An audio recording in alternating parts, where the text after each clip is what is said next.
জামাতি আমি বলে এদের কি দেশ চালানোর কোনো অভিজ্ঞতা আছে? বাংলাদেশে তাদের বয়স 95, কয়টা সিট পেয়েছে?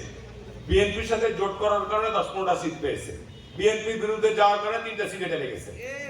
ভণ্ডামি করার জায়গা পান না। শহরকে সুন্দর করার জন্য, শহরকে পরিষ্কার পরিচ্ছন্ন করার জন্য উদ্যোগ গ্রহণ করছি, মুনাফিকি চরিত্র বিদ্যমান। এই ফ্রম বিগিনিং 1947, 1971, 1986 আপনার সর্বদাই আপনি কথা বলবেন, আপনি এই সময় বলবেন যে এই পিয়ার ছাড়া ভোট মানবো না, এই সংস্কার ছাড়া ভোট মানবো না, এই হত্যাগুলো হয়েছে বিচার ছাড়া ভোট মানবো না। আরে একটা দেশকে তো গণতন্ত্রের পথে আপনাকে নিয়ে আসতে হবে। একটা গণতান্ত্রিক পথে এখন দেশে কোনো সরকার আমি সেভাবে ফাংশন করছে না, কোনো এমপি পার্লামেন্ট মেম্বার নাই, উপজেলা পরিষদ নাই, ইউনিয়ন পরিষদ নাই, সিটি কর্পোরেশন নাই। তাহলে কিভাবে দেশ চলবে? এভাবে চলতে পারে না। কেন? কাঠামো সম্পূর্ণ অনুপস্থিত জনপ্রতিনিধিদের। সুতরাং আজকে এই জামাতি আমি বলে এদের কি দেশ চালানোর কোনো অভিজ্ঞতা আছে? বাংলাদেশে তাদের বয়স 95, কয়টা সিট পেয়েছে?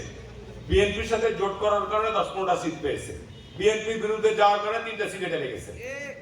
আমি কোনো মিথ্যা কথা বলবো না, আমি খুব স্ট্রেট কথা বলি। আমি যা করতে পারবো, আমি যা করার চেষ্টা করি, আমি তাই জনগণের সামনে করি। এটা আমার চরিত্রের বৈশিষ্ট্য। এখন চাঁপাইনবাবগঞ্জের এই যে এখানে মাছ বাজারটা আছে, মাছ বাজার স্থানান্তরের জন্য দীর্ঘদিন আগে পরিকল্পনা। এই যে আমাদের যে পাইকারি বাজারটা আছে, সকালবেলা এখানে চলাচল করা যায় না। এখানে গোলাপরা আছে, আরো মাছ বাজার ব্যবসায়ী আছে। এখন শুনলাম যে বুলবুল নজরুল সাহেব বলছে আপনাকে ভোট দিলে আমরা মাছ বাজার এখান থেকেই এখানেই থাকবে। ভণ্ডামি করার জায়গা পান না। এই যে এখানে আমার কাছে পৌরসভা 2019 সালে, এই 19 সালে আমি ওয়াহিদকে দিচ্ছি, এই মাছ বাজারের যারা আছে তারা দিচ্ছি। আমার বাড়িতে বসে নজরুল মেয়র এবং মিনিমাম 40 জন এখানকার যারা পাইকারি বাজারের মাছ বাজার ব্যবসায়ী বাড়িতে বসে রয়েছে। ঠিক না বেটি? আমি মিথ্যা কথা বলছি না। এবং সে আলোটা আমার, এটা পৌরসভার মার্কেট, আমার মার্কেট না। আমার দায়িত্ব টাকা, যেহেতু কোনোভাবে টাকা দিতে পারছিল না, ওদের কাছে টাকা চেয়েছিল যে তোমরা টাকা দাও, মার্কেটটা আমরা করবো। আর বলছিলাম আমি কোনো টাকা পয়সা দিব না। তারপর বলছে এটা নাকি বাণিজ্য হবে, এটা নাকি চাঁদাবাজি হবে। কে চাঁদাবাজি করবে? ওখানে লটারির মাধ্যমে মাছ বাজারের এবং অন্যান্য দোকানদাররা লটারির মাধ্যমে দোকান সিলেক্ট হবে। কাউকে কোনো টাকা দেওয়া লাগবে না, 1 টাকাও কাউকে দেওয়া লাগবে না। পৌরসভা তাদের ভাড়া যেটা নির্ধারণ করবে, পৌরসভা ভাড়া দেবে। এখানে পৌরসভা কর্তৃক তখন নজরুল ইসলাম মেয়র, সে মন্ত্রণালয়ে চিঠি পাঠিয়েছে আমি টাকা বরাদ্দ করব। এটা প্রজেক্টের চিঠি আমি এই যে ওয়াহিদকে দিলাম। মাছ বাজারের সমস্ত মাছ ব্যবসায়ীদের মধ্যে এটা ভণ্ডামি করার জায়গা পান না। শহরকে সুন্দর করার জন্য, শহরকে পরিষ্কার পরিচ্ছন্ন করার জন্য উদ্যোগ গ্রহণ করছি, আর আপনার উল্টা লাইনে চলছে। পৌরসভার আরো বড় একটি সমস্যা, 55 বছর বাংলাদেশ স্বাধীন হওয়ার পর পৌরসভার বয়স হয়েছে। এই পৌরসভার 55 বছর পার 55 বছর পার হয়ে গেছে। আপনি বলেন তো আপনার পৌরসভা যারা নাগরিক আছে, কোন প্ল্যান হয়েছে, কোন ড্রেন নির্মাণ হয়েছে? পানি নিষ্কাশন হয়?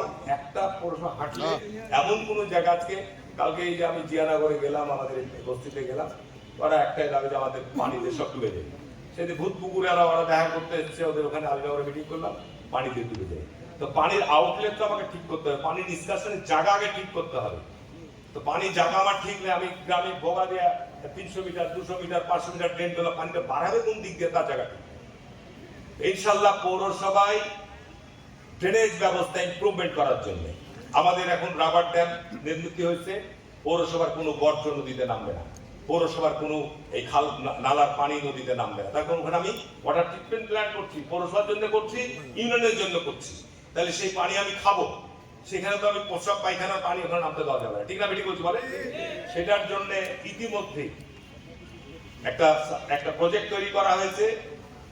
আপনার নাম হচ্ছে চাঁপাইনবাবগঞ্জ পৌরসভা ড্রেন সবে আউটফল অবস্থান পরিবর্তনের মাধ্যমে পৌরসভা ড্রেনেজ ব্যবস্থা উন্নয়ন কাজের সম্ভাব্যতা যাচাই ও ডিটেল ডিজাইন শীর্ষক সমীক্ষা প্রকল্পের প্রশাসনিক কর্মসূচি আমি রোজ আব্দুল ওয়াহিদকে দিয়ে দিলাম। এটা প্রচার দিতে অলরেডি কাজ শুরু হয়েছে, এটা জানে। এখানে কন্ট্রাক্টরি করছে আমাদের চেম্বারের নেতা খায়রুল, জানে ওরা, এর মধ্যে মিটিংও হয়েছে।